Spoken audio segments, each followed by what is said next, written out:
So even though last week kind of sucked, this week looked a hell of a lot better.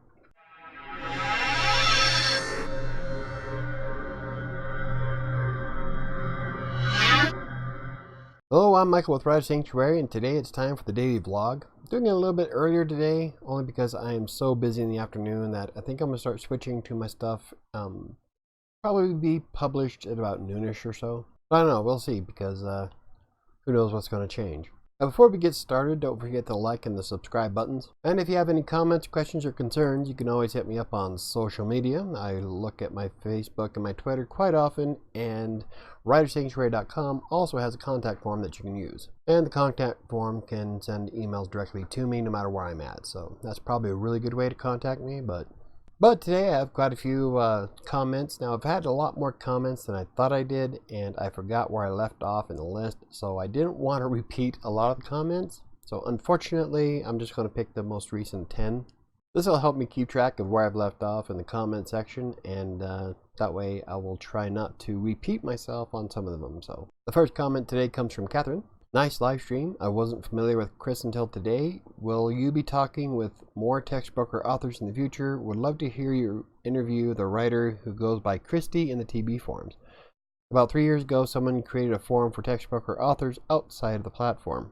I believe it was shut down though because the person who started it didn't have time to moderate the posts. And actually, I would love to do more interviews with text broker authors. The problem is that I don't know if I can get in direct contact with these people and still remain inside the anonymity thing with text broker. I'm sure there's probably a way to get around that, but I don't want to jeopardize my account or get anybody else in trouble. So I have to be careful about who I grab for text broker. Now with Chris and I knew Chris before he was even told me he was on TextBroker, so that's a different story. Our relationship formed outside of the system. But if you work for TextBroker and you'd like to do an interview with me or would like to comment, feel free to hit me up. As for the forum idea, I kind of like that. I might just pick that up. Makes me feel like I'm kind of ripping someone else off, but I do have the time to moderate it. And since I moved my server over to Green Geeks, I've got a lot of power at my disposal, so I might go ahead and just set up a forum on it. I was also thinking about doing a type of community on WriterSanctuary.com, more of for writers to help each other out. So maybe I can link all that together and put up something like PB Press and make it look not exactly like Facebook, but something where we can be social on. So that's something I might just go ahead and do in the near future. So the next comment comes from Alia Comics. I used to use Wattpad for stories as well, although I find it to be really saturated for my content, or maybe my story is just too niche. I also think having patience for people to find my story would help tremendously. Perhaps I was just a bit too impatient when I last used it. I think you have inspired me to use Wattpad again. As far as your videos on TextBroker, you have pushed me to write more articles. Awesome. I have completed a total of 81 articles so far, 30 of those being completed within the last few weeks. Nice. I have really improved just by watching your videos. Thank you. I probably won't make TextBroker a full-time thing, but it has given me some decent pocket money.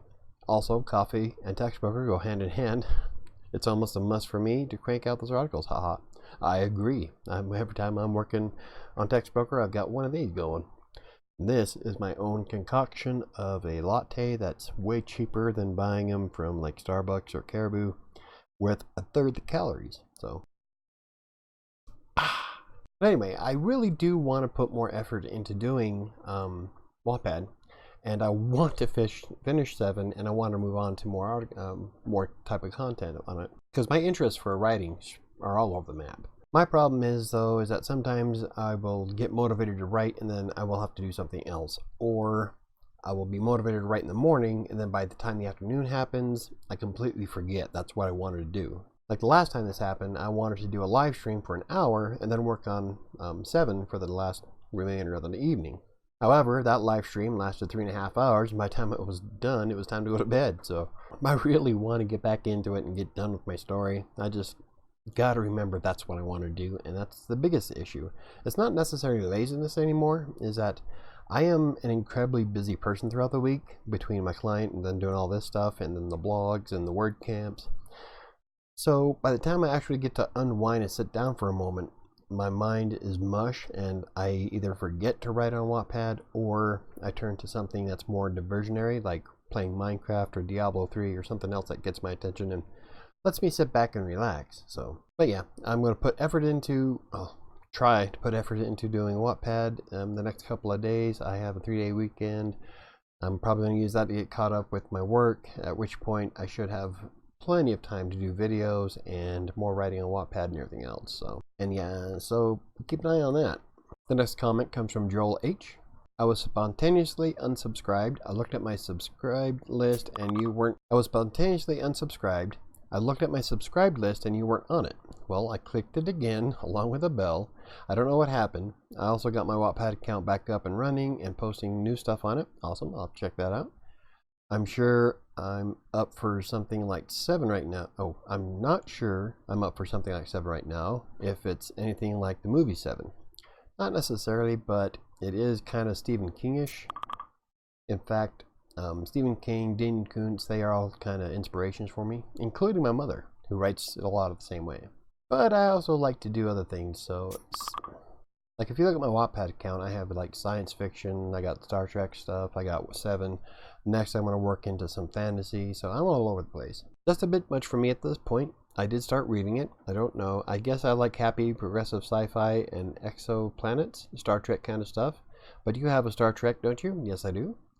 I don't know why I'm commenting. I thought I'd let you know about whatever happened with the subscription. Till later. Hey, Joel. Now, don't ever feel sorry about commenting. I love interacting with people, so even if it's something that's completely random, feel free to comment. But yeah, I do have a Star Trek short story that I wrote in 2016. It was submitted to a contest on Wattpad.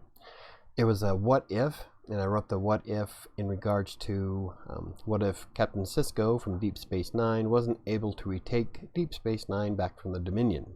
And after writing it, it was kind of inspiring me to continue with that series, and so I might go ahead and just pick that up and turn it into a much bigger novel.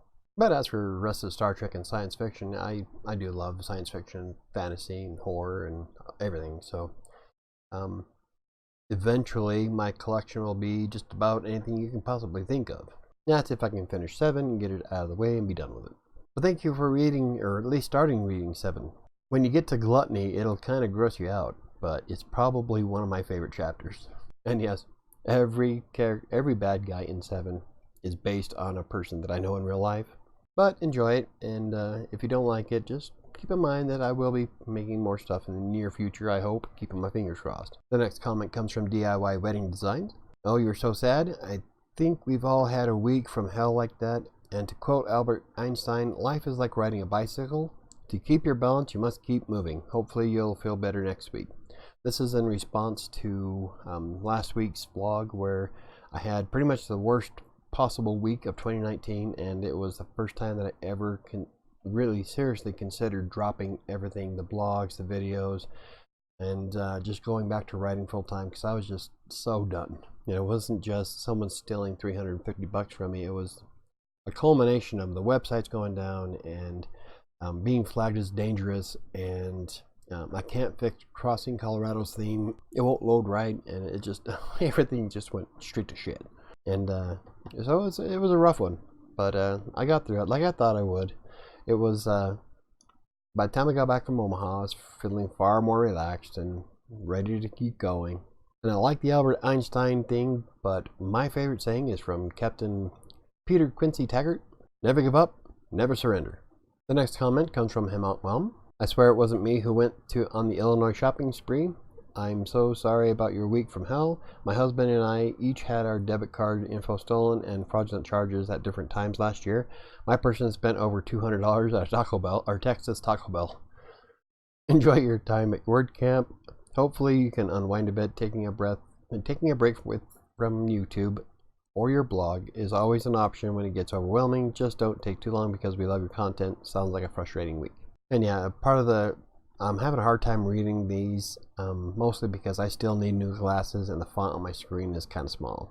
But yeah, my guy spent $350 at a gas station. The only thing I can think is sometimes if you use a debit card and you go to places that support scratch tickets, that you can buy scratch tickets using a debit card as long as you know the PIN. That's the only thing I can think of, because they hit $350 even right on the dot. And unless you're filling up like everybody's freaking car that you know, and doing it just perfect where it'll stop at 350, the chances of that are slim. But I did get my money back, and I love PayPal, and it was reimbursed like the day after it was authorized. Well, it was in pending, and then when it paid out, PayPal slammed it immediately and then refunded the money. So that was great. I love PayPal. That's one of the reasons why I use them for everything. But thank you. I did enjoy WordCamp. It was relaxing and fun, and it was a long drive, but I got to relax in the drive and got to see some places I've never been to Omaha, and I did some bobbing on the bridge. So it was pretty cool. Yeah, taking a break for 3 days helped me recharge my batteries. Even though I still can't fix crossing Colorado, all the other problems are fixed. So I got my money back. WriterSanctuary is no longer dangerous to Google. And I did get quite a bit caught up for my client, and everything's starting to get put back together. But thank you for the well wishes, and I hope to keep going. My next comment today comes from my friend Shyman. Hello, here's what TextBroker asks to send them. Please submit a new selfie photo of yourself holding your state ID or passport and include in the photo today's date and your signature written on a piece of paper. This means your entire face must be clear and visible. Please also include a second photograph of the ID and signed dated paper alone to ensure that we can read all the information. How do you think it is safe to send them signed dated paper? Could this be a scam? And no, actually PayPal will do the same thing. They'll have you scan your driver's license and information and upload it when you're trying to get a business debit card. Some companies will do this so that they can verify that you are indeed in the United States. So unless you're going through textbroker.com, I'm not 100% sure why they're asking you for a state ID, unless they're having a problem trying to verify where you are. But when you do email stuff like that to them, like with PayPal, you upload the images and all that directly on their website. So when you're sending an email, always make sure that your emails are going to somebody that is this intended to go to. You can do this by checking the server information of the message that you got, and to make sure that when you hit reply that it's going to the right email. And this can be done by using tools like in Thunderbird. You're able to look at the details of the message and see what server sent the original email. Now, even though someone says that they're from TextBroker, you can always fake that. The reply address is nothing. But the reply server, though, must be something that's related to TextBroker.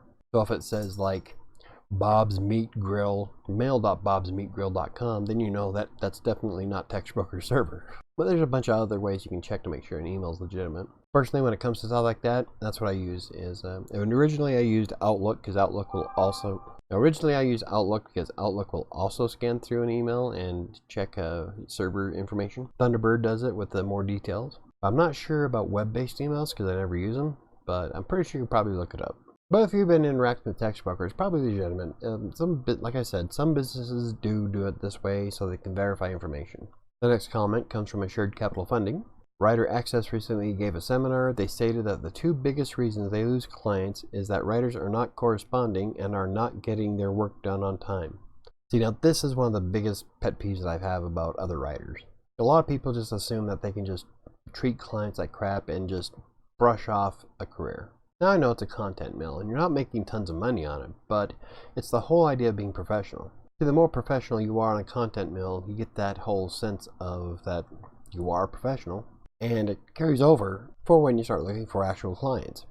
Think of like content mills as a way to practice client interaction. Because when you start treating clients like crap on content mills, a lot of the businesses will leave, like Assured Capital Funding says. Like when it comes to work, not only am I incredibly interactive with my clients on TextBroker, I will, as soon as I get an order, have it done as soon as I pick it up. I have one of the fastest turnarounds on TextBroker because I don't waste time. As soon as I grab an order, I'm doing it. I do them all I can do a 500-word article between 20 and 30 minutes, depending on how much research needs to go into it. But yeah, if you just do them as soon as you get done, not only does it make it look good on systems like TextBroker and Writer Access, but there's a good chance that that client's going to say, hey, you got this done pretty fast. I want to send him more work. In fact, that's how I got a lot of direct order clients, is because I did have such a fast turnaround. And I'm always interacting with my clients. I ask questions. I make sure everything's okay. In the future, like a couple of months down the road, I'll send them a follow-up message saying, is there anything else I can help you with? I hope that last article did good for you, stuff like that. The more interactive you are, the more you're keeping yourself in their mind. and the more chance that they're going to send you more direct orders. And if they're more difficult than what you wanted to do, you can always increase the price. It's called negotiation. But yeah, some of the writers that are out there today just make me sick. It's just, ugh. I get so upset when I start thinking about it, and I just want to punch something. The next comment comes from my friend Joel. I'll admit freelance writing is proving difficult. I'm in the middle of a bio on a Court of Appeals judge from Brazil, and I think it's time to get to bed, restart tomorrow, and avoid YouTube as it happens.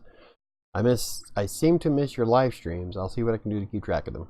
Well, Joel, live streams are every other Monday at about 6 p.m.-ish Mountain Time in the U.S., and I don't know if I'll keep that schedule. I think the last one I did at 7, the one before I did that at 7, and then the first one I did at 6, but I kind of like the 6 o'clock area. But yeah, a lot of people get this idea that freelance writing or working from home is like do it all in your pajamas, make tons of money, and everything's great.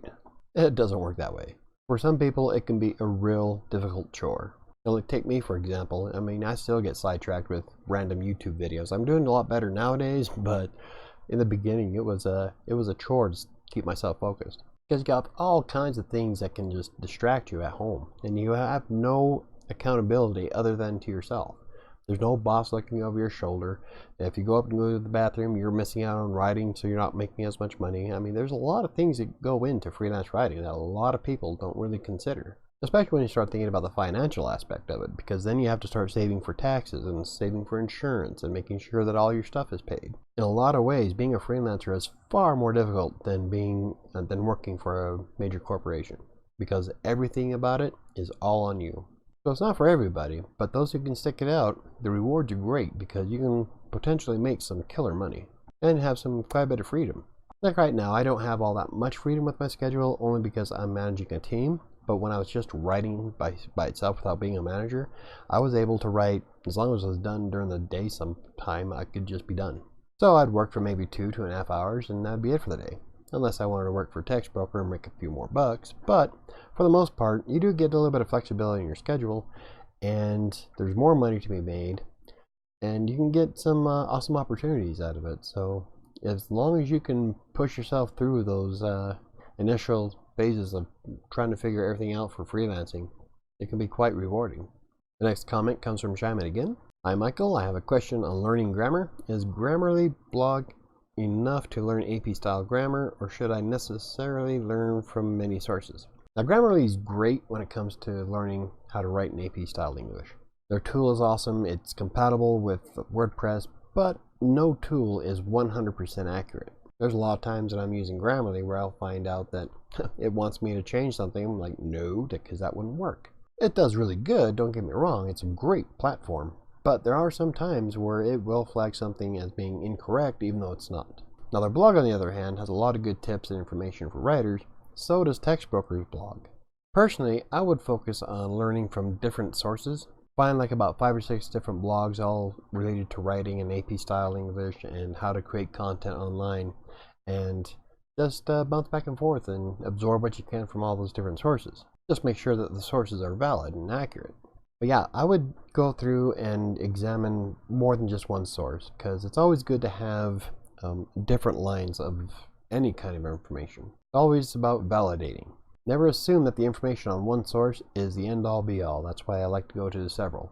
And my last comment today comes again from Assured Capital Funding. What do you think about doing a couple videos on live streaming on comma and semicolon rules? This is related to the conversation we had in the live stream where I can't remember offhand who brought up the comma usage. I think it was Assured Capital Funding.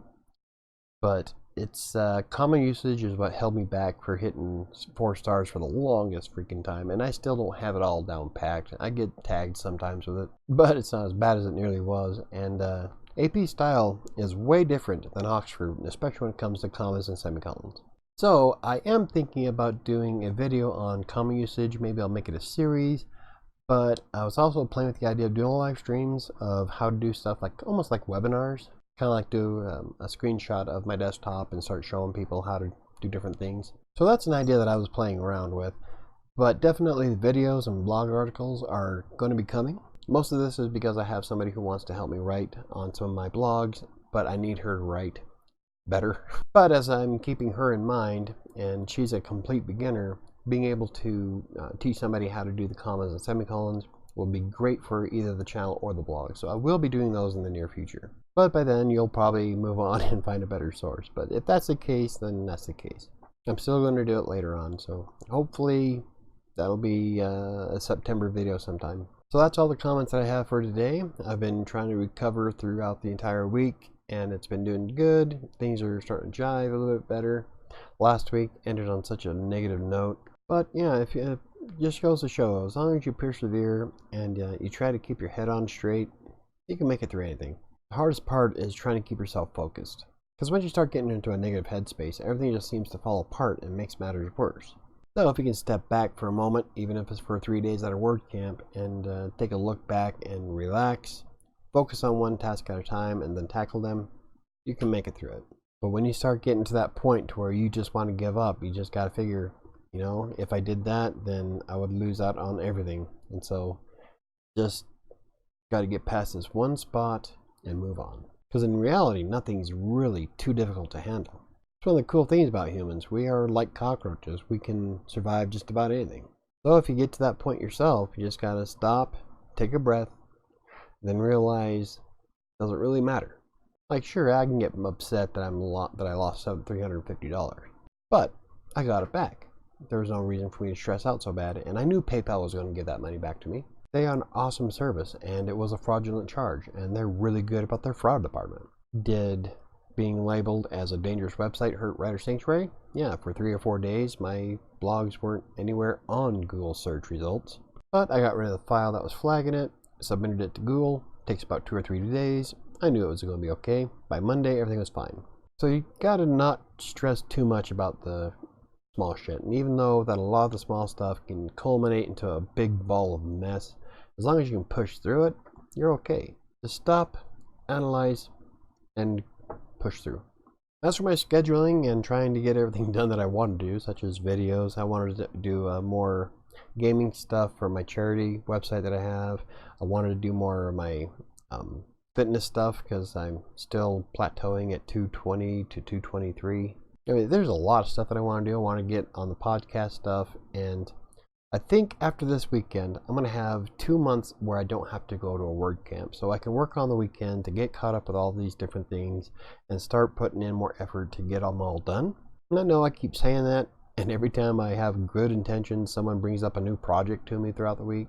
But I think this time around, I have a good solid strategy, and I'm using Asana to keep a track of all the different things I'm doing, and it's putting everything into perspective. As long as I can sit at my desk, pound it all out, stop wasting time on YouTube and Netflix, and well, watching it anyway, everything will work out. And so hopefully in the next week or so, I'll have something solid to share you guys next week. So, but anyway, I think I need to get done with this video and get back to work because I got a ton of stuff that I have to do today. But if you have any questions, comments, or concerns, you can always leave them in the comment section of any video that I have. You can also contact me on social media. Use the contact form on WriterSanctuary.com. And don't ever worry about seeming random. I love random thoughts. I give random thoughts. Random thoughts are what make the world go round. But if you enjoyed the video, hit the like button. If you want to learn more about freelance writing, text broker, WordPress, or anything else I cover, hit the subscribe button, and don't forget to hit the notification bell. I think that's going to do it for me today. I have a lot of editing to do with this video. I'll see you next week.